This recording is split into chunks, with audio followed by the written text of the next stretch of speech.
Hello, hello. It's Maddox and Dwight, and you're listening to For the Love of Creatives podcast.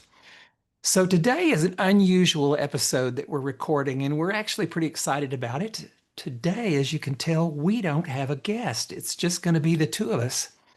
So, we have been doing some research. We have um, been gaining some feedback from some of our fans and listeners, you guys. And we have made the decision to add a new component to the podcast and to our platform. So, as you've probably heard over episodes, if you've listened or you've read some of the things that we do on social media, we always say that For the Love of Creatives podcast is about the intersection of creativity and community. And today we're going to we realized that it was a stool with only two legs. It's kind So of hard to today balance we're going that. to give the stool a third leg, and that third leg is becoming. So we're looking at creativity, community, and becoming. And Dwight and I are going to bat that back and forth a little bit today. You're getting to see kind of behind the scenes real time because we haven't fleshed this all out. We've had a few thoughts about it and really realized this is the direction we want to go, but you're going to get to see it happen real time. So let's jump in and Dwight, why don't you share your some of your vision first and what's rolling around in that beautiful brain of yours? Well, we've had an opportunity to have a lot of people weigh in about this, and we've even had some guests that have shared some important insights. I remember in our conversation with Mark Russell Jones, he talked a lot about how it is that we come into the world fully formed, and he was quoting Hermann Hesse on that theory. And to me, that resonated a great deal with what I'd read in Robert Greene's Mastery about how there are so many forces that make it so that we lose touch with what it is that's really who we are and who we're meant to be. Similar thing with Patrick Williams.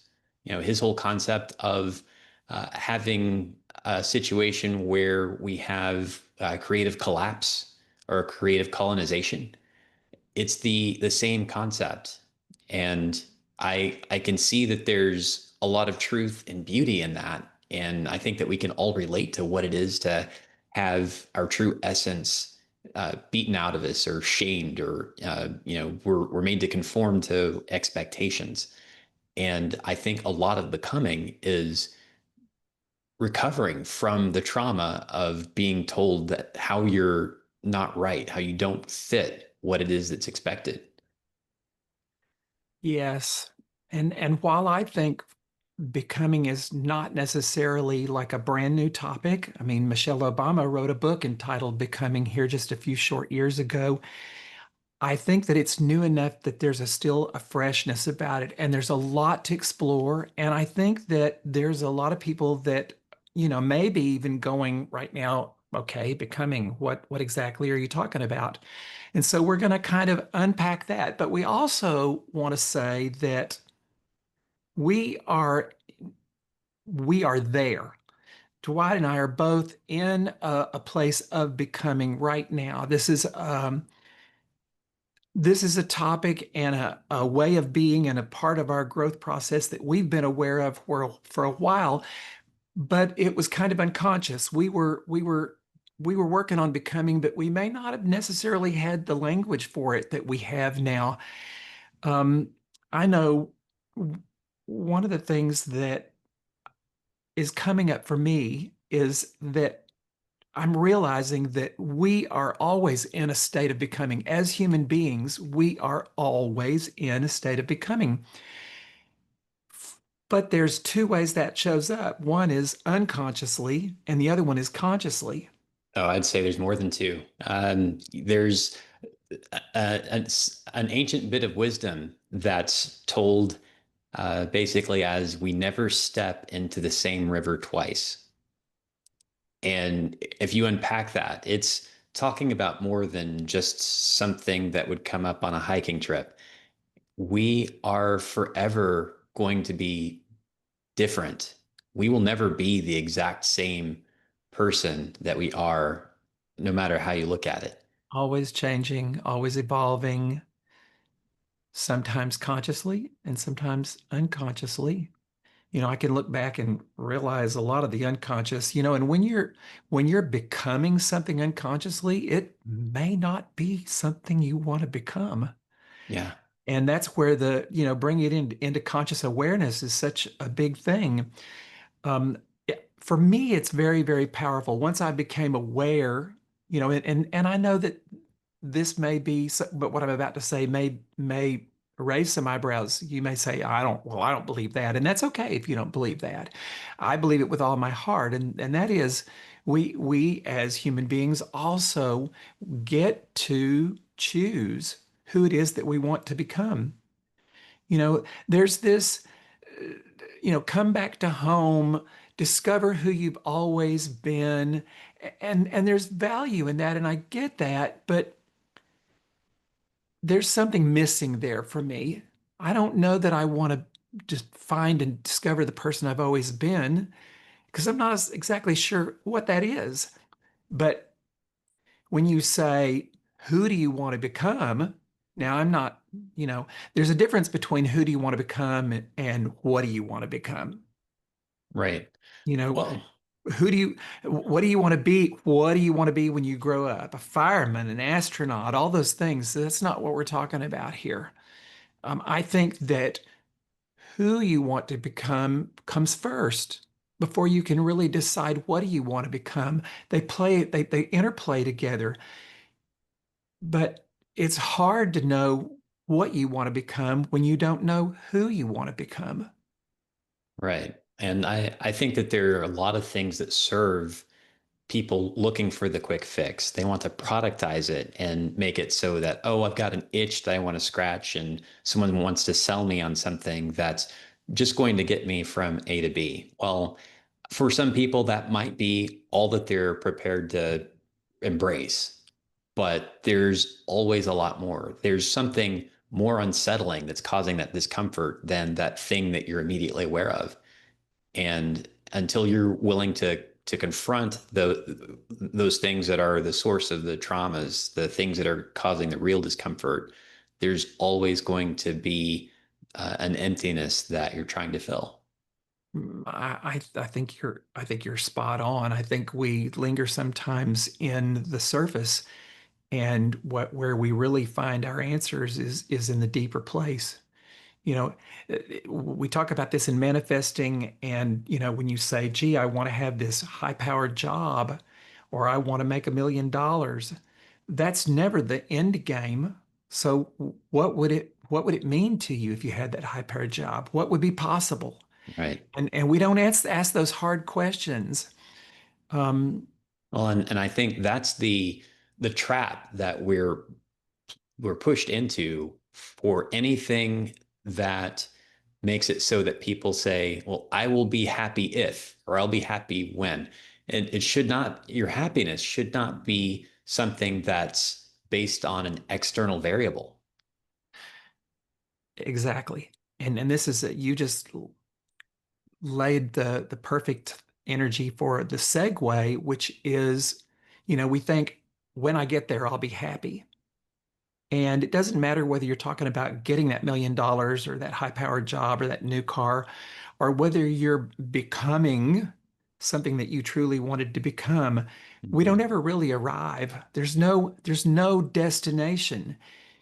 You get that. I mean, how many times have you said, "Oh, I want a new car," and you got that new car, and for about a week or two, you were really excited, and everything was like, "Oh my God, I've arrived." And then next thing you know, you're focused on something else you want. It's like, that's why I say it's not a destination. It's a pit stop.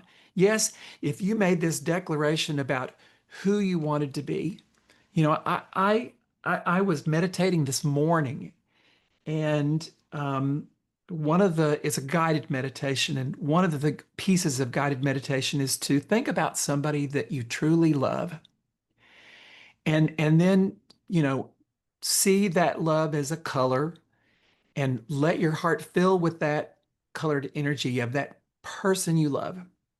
And then you expand it out to your bedroom, your home, your neighborhood, your city, your country, and the globe. And it's this beautiful meditation. It's about expanding love. And I've listened to this meditation on and off for a number of years, but in the last few weeks, there have been many times when he said, think about somebody you truly love. And the face that came into my mind was my own. And I realized how, for a number of years now, I set a goal that the thing I wanted to become, the person that I wanted to become, was somebody that truly loved himself. So it's not about things. This becoming thing is, I don't want to, it's not about becoming the CEO. It's about something so much more deeper and more profound than that. I wanted to become the person who truly loves himself. And now, when he says, think of somebody you truly love, and my face pops into my own mind, I get this, okay, I'm laying in bed meditating, and my eyes are closed, and all of a sudden I get this huge shitty eating grin on my face because it's so amazing to think about my own face coming into my mind. And that's something that I've been becoming. Now, will I ever fully arrive there? Perhaps not. Maybe I'll hit a pit stop. You know, right now the pit stop is woohoo, my face is coming into my mind when I meditate and hear that. But becoming it's not a circle, it's a spiral. Yeah. You know, it's like a spiral staircase. You come back around where you're in the same position, but you're one floor higher. Your And then you perspective go is around and around. different. So, you know, if and I'll demonstrate this. If you've ever thought, wow, I'm so glad I finally learned that lesson. That was a really hard lesson to learn. I don't have to do that anymore. And then a few months down the road, here you were in that lesson again, and you're going, what the fuck happened? I thought I had this lesson completely down. I thought I learned it. Well, the truth is, you learned it on the first floor level. Now you've gone around that spiral staircase and you're on the second floor now, and you're getting that lesson on a higher level. And this is something that, instead of being like, I can't believe I gotta go through this again, we should be grateful. We should Yes. go, oh my God, I'm getting to learn this on a deeper level now, and this is going to help me in every aspect of my beingness and my life. And there's something about that contentment that gives you a greater appreciation and the ability to focus. Whereas if you're just trying to go after that next carrot, you go after that next thing that's supposed to be what you're after, there's something empty inside. You're not able to fully embrace those lessons that you should have gotten before. There is, and I think that we see these lessons um, delivered in ways that are palatable for where we are to hear it. I know that in a lot of Covey's work, or there's the story of Abraham Lincoln. When asked if he had 4 hours to complete a task, how exactly would he go about it? To cut down the tree, and he would spend the majority of that time sharpening the saw. And if you unpack what's being said there, that's when you're sharpening the saw, just the act itself is meditative in that it's repetitive. It seems to have nothing to do with the intended outcome of having a tree cut down.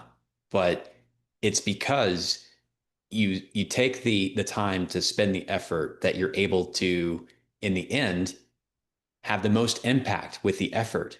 The same is true in The in Sun Tzu's the whole concept of the art of war, the majority of what's being talked about in that is a way of relating, a way of being, so that to be the baddest warrior on the battlefield, you are you're setting yourself up so that you will never have to pull your sword.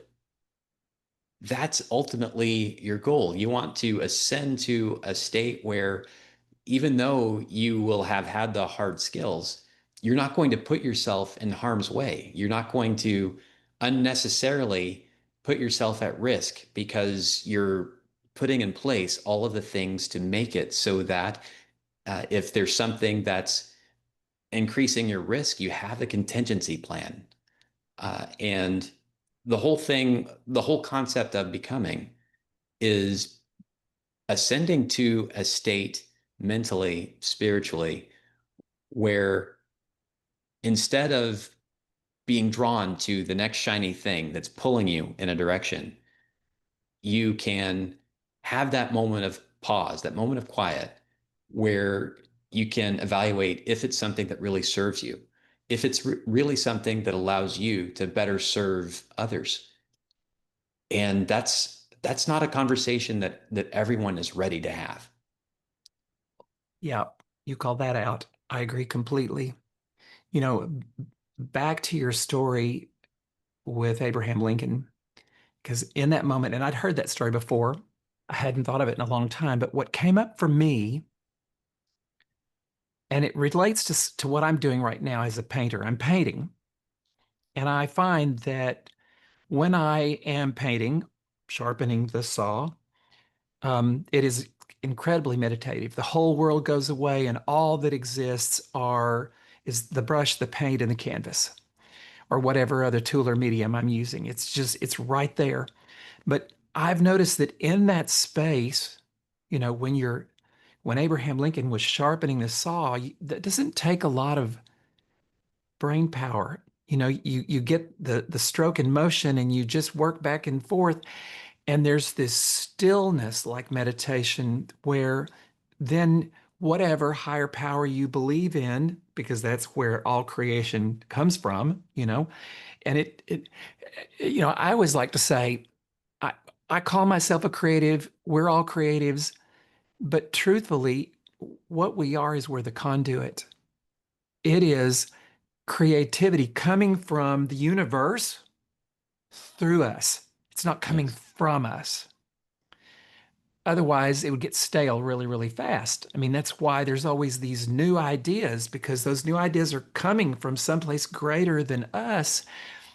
And in that stillness, when you're sharpening that saw, is when it's like the most fertile soil for those little seeds to sprout and the ideas and the creativity to come. Um, let's bring it home for a minute and let's really focus on, this being, becoming part of it for Mhm. creatives, because that's what we are here. We're creatives. And we all want to be the best creative we can be. That's a given. Nobody wakes up in the morning and says, "Today I think I'll be a shitty creative." We just don't do that. So we all have this unspoken, perhaps universal goal that we want to be the best creative we can be. And I believe that's where becoming comes in. When we can step into this question of this space of exploration and the unknown and curiosity and say, well, who is it that I want to become? And what would be possible for me if I became that person? There's a lot of questions around this. What what has become possible for me as I have leaned farther into self-love? Well, we don't have enough time for me to tell you all that, but it's been a lot, a lot. Um, and another take on becoming in early 2020, I went to Mind Valley Live, which is a personal growth organization. If you haven't heard from it, just Search mindvalley.com and you'll find it. It's the largest provider of online education on the globe. And I went to one of their live events in LA, and they had asked each participant, there was over 1,000 people there, they'd asked each participant to decide, they wanted us to give them a word. What is a word, something that you're wanting to lean into, something that has meaning for you? We also call it intention words. And this is kind of a thing that we're all maybe a little familiar with this. So I chose the word believe because at that moment in my life, I knew that there might be all kinds of amazing things possible for me if I could step into a greater belief in myself. Well, when I got to the conference in LA at the registration table, they had a little gift for me, and it was a little bracelet like the one I have on here. It's a little washer with a little cord, and engraved in the washer was the word believe. And I wore that bracelet for probably 3 years. It meant so much to me. It was my daily reminder. I couldn't look in the mirror. I couldn't look down without seeing that little engraved word, believe. And there was a point where I really felt like, wow, is there more? Yes, there is more. But I had gotten to a place where I was believing in myself sufficiently enough that I was ready to move on to the next thing. So I got one of the little kits so I could make the little jewelry. And my next one was a bracelet that said courage, because now I had the belief that I could do it, but now I knew I had to take action. So I had to have some courage to take action. And it doesn't matter what the it is. But I knew it needed courage. And I wore my courage bracelet for probably, I don't know, a year or two. Then I made a little necklace, and you can see I have one on now. This little same little thing. And the first necklace said, what did it say? Now I've forgotten. Maybe this was the first necklace, and I'm getting a little confused. I've had so many things. This necklace says audacity. I wanted to be audacious in my life. I wanted to live my life boldly. Now, maybe if you've known me for a while, you may think, oh, whatever, Maddox, you've always been bold. Okay, I'm outspoken, yes. But bold, this was a kind of bold that's different. It wasn't just bold to be in a social setting and be outspoken and tell a funny joke or do something weird. It was more about a bold of putting myself out there. It was more about being in front of people and being authentic, which is And kind of risky. I have an experience of what it was like to see you in a context where all that I knew of you was always being the gracious host. And I remember an experience that we had where we went to an event that was not ours. And you were surprisingly uh, subdued. You were not the same Maddox that I had known. And I got to see a little bit of why it was that you wanted to lean into embracing audacity because you didn't have the role anymore, and it's like you didn't really have a place. So it's like you took pains to be incredibly small and quiet. You know, I have in social settings with strangers, I have been incredibly shy my whole life. Of those situations, a room full of strangers, I'm intimidated. It's overwhelming, it's intimidating. For years I have gone because I knew I needed socialization, but I would stand in a corner or against a wall and not talk to anybody. And it's taken me a lifetime, but over the last couple of years, wearing my little audacity necklace, where that I'm reminded all the time, I'm getting better and better and better. Now I'm pretty bold when I've got the microphone and I'm leading the social event, whether it's an event that we hold or whether it's a little gathering in our living room with friends or dinner or something.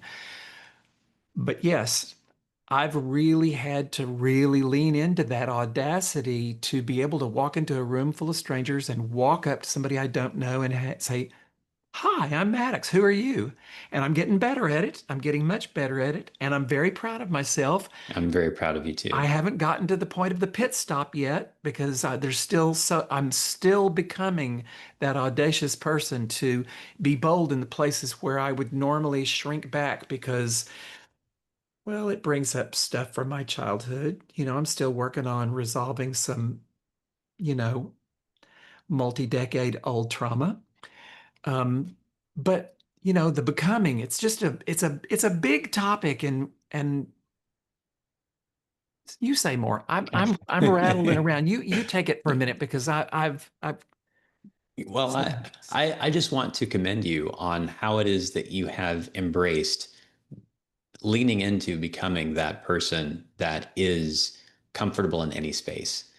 And invariably, you've talked about this before, how if there are places where you don't feel safe, it's you're at ultimate choice. So you can change that situation. You can remove yourself.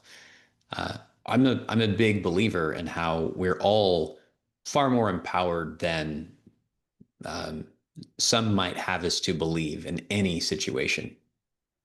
And it's just a matter of exercising that power in a way that's responsible and mindful of your needs. Likewise, the way you have watched me go through some of my becoming, I have watched you go through some of your becoming as well. Yeah. Well, you've gotten to see me go through an arc of profound grief, and I had to deal with some things that were analogous to how a mighty elephant is trained to believe that a simple stake driven into the ground can keep it held prisoner. I want to speak to that a little bit because, yes, you've talked about this on previous episodes, and people know that you lost uh, a partner, a spouse, a husband of 20 years to a disease that took him. And when I met Dwight, he was in profound grief. And he tended to talk in kind of a flat, monotone voice. It was just level. It was, if it was a heart rate monitor, it didn't go bloop, bloop. It went like this. He just talked in flat monotone. He didn't get excited about anything. And as we began to get to know each other, he began to show me deeper parts of himself and show me a little bit of personality. And I can remember one day after we had been seeing each other for a couple of months, maybe 3 months, I said to him, I wish you would show the Dwight that you showed to me. I wish you would show that Dwight to our friends, to my friends that I had introduced him to, because I said, I just know beyond a shadow of a doubt, if you will let them see the Dwight that you let me see, they will all be eating out of the palm of your hand. And he took that to heart. And it didn't happen overnight. And it wasn't like a switch flicking. It was very gentle at first. He leaned in just a teeny little bit at first. And I kept encouraging him, and he leaned in a little bit more. And now all of my friends just adore him, absolutely adore him. Well, and that's translated into a lot of other things. One of the things that you got to start me on a journey toward was I remember you shared with me some lessons that you had learned. Well, you'd paid for a really expensive course that is, I'd say, a stepping stone to being a spokesmodel. And you shared with me some of the exercises that you went through. I remember having that experience of seeing you record a video, and I was just blown away because you were driving home this concept of being over the top because for whatever reason in video everything is just flattened. So imagine what it's like with me, who's someone who had an incredibly flat affect. If I was on video, then someone seeing it might have thought that I was dead or someone was throwing their voice. Yep, you were dead. You were a ventriloquist dead dummy. You know, it's funny because he saw me doing videos and he came to me and said, "Teach me how to do that. I want to do that." Yeah, Now, so that's a form of becoming. But I want to say that the becoming wasn't about becoming a personality on video. It was about becoming the person who had all of the necessary character traits to be a video personality. Let's see, there's a distinction here. It wasn't showing up and saying, I want to become a video spokesperson. mm-mm. No. So, who was it, Dwight? You are okay. If you've not seen his videos, he is on fire. He has surpassed me as far as being a video spokesperson. His videos are just friggin' amazing. Who is it, in your own words, that you had to become to be the video spokesperson that you are now? Because we haven't even had this conversation, so I don't know how No. he's going to answer this, but I'm curious to know, I who did you well, have to become? I have a lot of avatars that I aspire to, and a lot of it just has to do with a few of the things that we helped unlock together. I mean, one thing that's really core of who I am and what I'm about, and a lot of the things that I share in my video content have to do with embracing who it is that you are, looking at that person that's inside you, maybe that aspect of your personality that you try to obscure because of some deep wound, and being kind and nurturing to that aspect, and getting in touch with that wounded child, that bullied child, and soothing that child and saying that you got them, it's okay, and I couldn't agree more fully. just leaning in and taking care of that person, that beautiful human being that you are, getting rid of all of the ways that the outside world, out of a need to protect us, tells us that being a real person isn't okay. It's kind of weird when I look at all of the messages that are there. Some of them are subtle, and some of them are just right there for you to see, where they say it's not okay for you to be you. And I think that enough of us are waking up to the point where we appreciate that someone else's comfort is not our responsibility. There is a point where some of the rules that are in place are actually quite harmful because they go to a place that's mean spirited without even knowing it in some cases. And I'm thinking of things like uh, the reason that we have the Crown Act. You know, there was such a pull to have Eurocentric beauty standards applied to people of color. You know, and I think that we've gone through a horrible time throughout all of the last century, where it was expected that if you were black and in the United States, you aspired to look like a white European presenting person, even if that meant using harsh chemicals and putting yourself at risk to achieve that outcome. And that's just insane. I'm glad that we're having a moment where people can embrace that there is beauty and not having everything look exactly the same. It's okay for us not to have been pushed through the same cookie cutter. Yeah, I agree completely. You know, I want to backtrack for just a minute. You said something so profound about, the inner child. And I don't want to say that this is the way it is, because I don't know that I don't really can't say I'm an expert with inner child, but I can say that I have done a tremendous amount of inner child work. And so I'll speak from my experience. And my inner child, it is different for every person. My inner child is 7 years old. And anytime I'm struggling to do whatever it is, struggling to walk into that room filled with strangers, struggling to put myself out there in some way, like being a host on this podcast or whatever. It is always the 7-year old that is blocking me and preventing that from happening because he doesn't feel safe. And when I can go in and work with him and help him, nurture him and help him to feel safe, then he takes the guard down and lets me do the thing that I'm trying to do. But he has the ability to block all kinds of shit.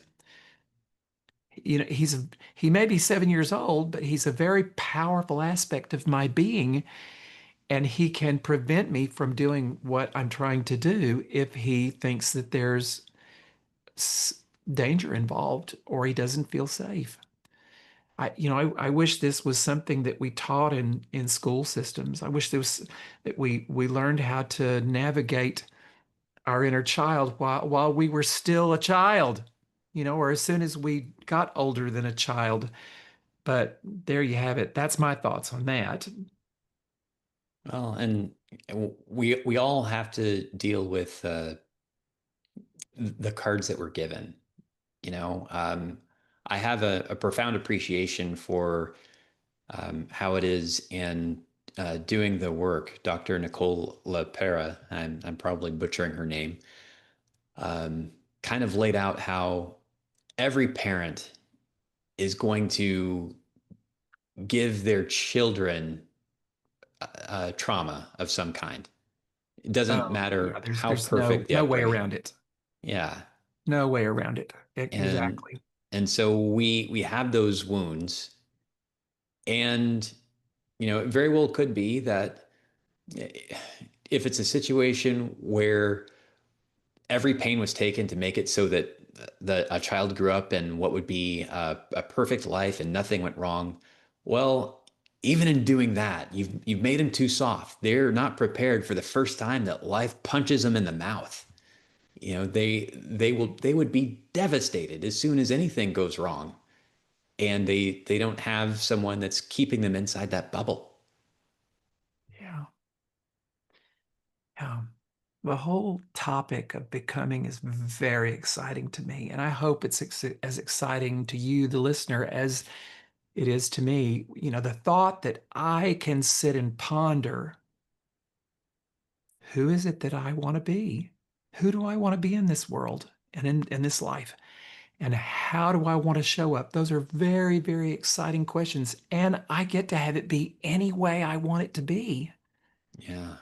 Well, and I think that there's something that's magical about being in a place where you're ready to consider those questions, because we know that we encounter countless people that would be blown away even hearing it, or maybe they wouldn't even hear it no matter how clearly you asked it.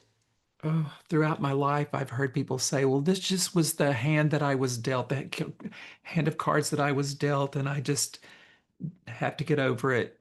No, you don't. You know, you get to reinvent yourself anyway and as many times as you want. I love that. I love that. And it's funny as you say that.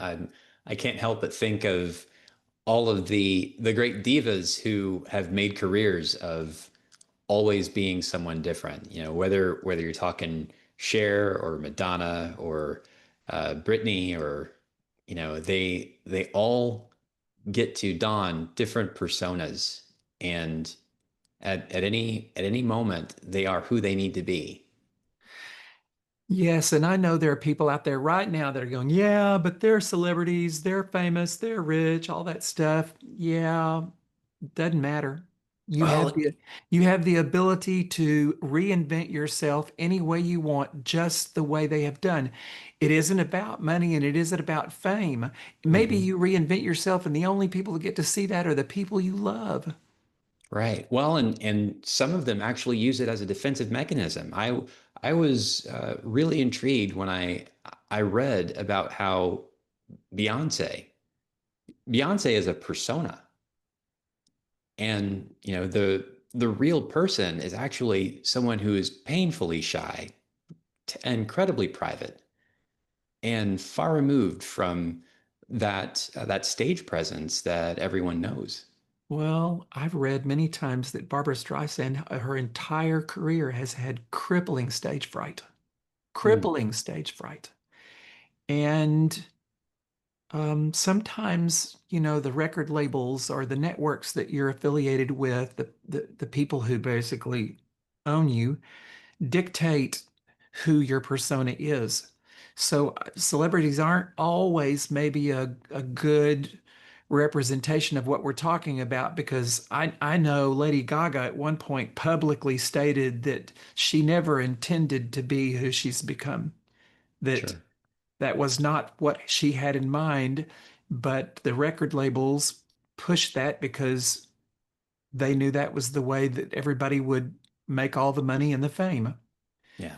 Um, and you wonder why so many celebrities or drug addicts or end up committing suicide. That is a really high pressure. You're becoming something oftentimes there that's not of your choice. So let's just call that out for what it is. Some people, I don't know. I would be willing to bet Madonna and Cher have never been pushed into too much. That was all their own doing, probably. But we don't know. We don't ever really know for sure. Yeah. Well, I mean, it's kind of hard to say. I think of all the cachet that Cher had. I mean, she had her own big network TV show and her time, and she's been able to call lots of shots. But I think that we've seen that things have really evolved. I mean, look at how Taylor Swift has um, owned who she was. Like she's had to come up through a system where we the way the game was played, you had to follow their rules, and you were owned by the record labels, and she wanted the intellectual property, so she jumped through the hoops to make sure that even if she had to re-record all of her masters, that's what she did so that she owned it. Yep. Yep. There is an example of somebody who decided that who they wanted to be and didn't let anybody tell them they couldn't be that. She does exactly what she wants to do when she wants to do it. Doesn't answer to anybody. There's been lots written about that. But yeah, well, I think we've probably laid the groundwork today, and to talk on any further would be rambling. So let's wrap it up. You have any words of wisdom or anything you want to say as a final note? The only thing that I have to say is that we need to be able to have some kindness when it comes to how it is that we've gotten to where we are, and realize that we're not limited by the box that others want to put us in. If there is a dream, if there is some other capacity that you wish to fulfill, ask what you need to do to take that next step to get there. And if you commit to it, if you put in the work, you will. Yes, you will. And that leaves me with, and I can't take credit for this, and I don't know who said this, but it's brilliant, and that is what got you here won't get you there. And to unpack that, who you are currently got you to where you are currently. And to get to where you want to be in the future, you can't get there being who you've been. You have to figure out who you need to be to get to that next stage of evolution and growth. Um, yeah, I had something that just came to me, and it may be gone before I can come up with it. But um, yeah, it's gone. It's gone.